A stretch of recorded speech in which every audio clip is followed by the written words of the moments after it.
but beautiful HEB.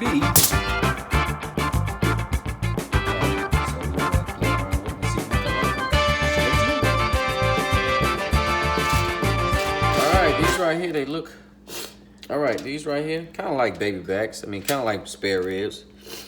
I see you got a little skin under here underneath the bone. I'm gonna try to clean them up a little bit, take some of this fat cap off the front. Let's see if I can skin them up, yep. All right, peel back the membrane on the bones.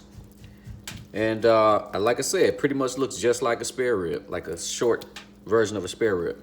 Took a little bit of that fat cap off of here. I left a little bit on though. You do want to protect the meat somewhat. And so that's about it.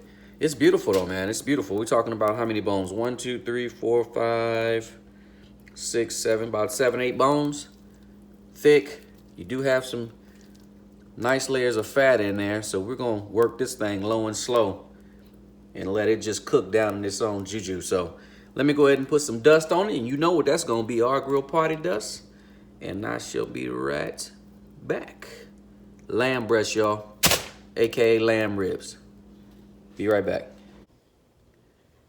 All right, we got it rubbed down with, we sprayed it with canola oil, just to recap. We sprayed it with canola oil, rubbed it down with some Frank Red Hot wing buffalo sauce, and now I'm gonna come over it with some of my rub, RGrill Party Dust, as well as some black pepper, and then we'll cook it off. But we also have something else that we're gonna rub on it maybe about an hour or two into the cooking process.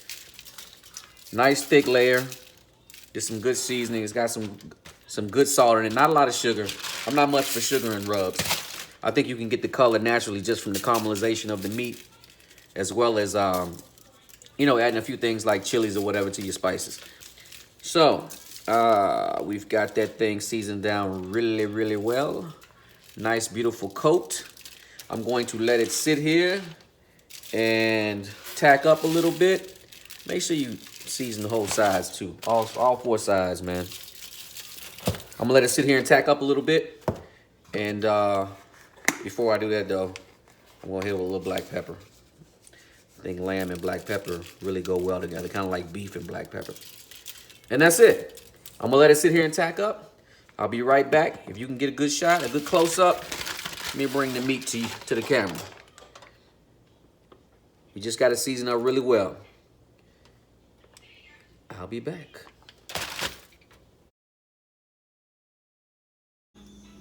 All right, in this little packet is the secret weapon to our lamb. Let me see if I can open it with one hand and hold this camera.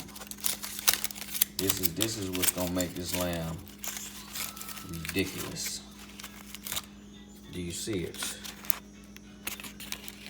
Do you see it? Do you see it?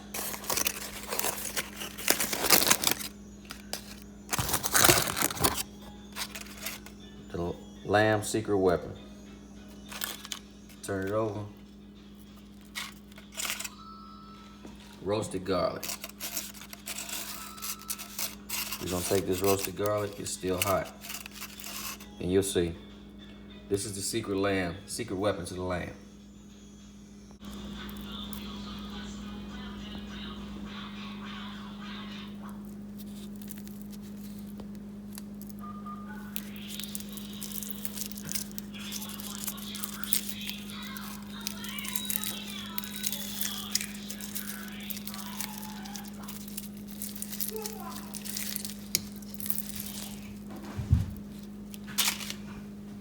All right, the oven is set.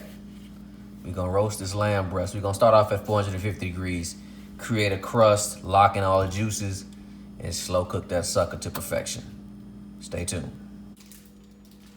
All right, may look disgusting, but this, my friends, is garlic, roasted garlic. We're gonna mince it up, puree it up, squeeze it up, beat it up, and this will be a special surprise on top of that lamb. So stay tuned. All right, we've had this lamb in the refrigerator for probably about 4 or 5 hours. Just giving it time to marinate a little bit. And if you can see, it's looking good. It's sweated a little bit. So it's kind of tacky and sticky a little bit on top. Perfect. We're gonna stick it in the oven, 450 degrees, probably for about 30 minutes. And then we're going to wrap it up and finish it off. So stay tuned. Thing is beautiful, man. Look at her.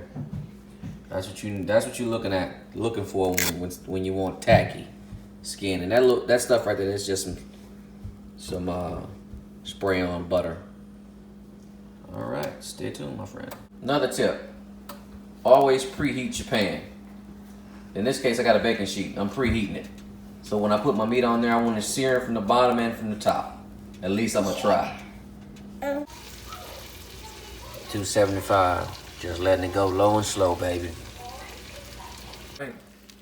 Everything is looking good. One step I forgot is I was rubbing this down, actually, with this roasted garlic concoction that I have here. So basically, I was just rubbing it down with a glove and letting that roasted garlic kind of bake into everything to finish off the crust that you see right there. Good stuff. Good stuff. All you do is just rub it in there, man. Just rub that roasted garlic in there like that. Just rub it in there. You can put roasted garlic and rosemary, whatever. But this roasted garlic is the truth, is Rufus. So, I've already rubbed it down. So I'm gonna cut it up in a minute. And we'll see what it comes out like. All right. Lamb rib, lamb breast.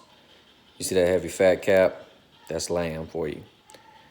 And like I say, I took that garlic puree and rubbed it on the meat so you could really taste it. It's intense, man. So anyway, enough talking. Let's taste it.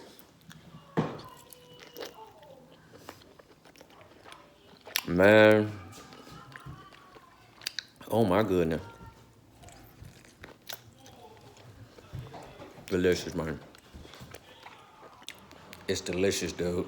Like, for real, for real. Try that roasted garlic technique. At the very end, rub it on the meat, put it back in the oven for about 5 minutes, let it cook in a little bit. Crazy.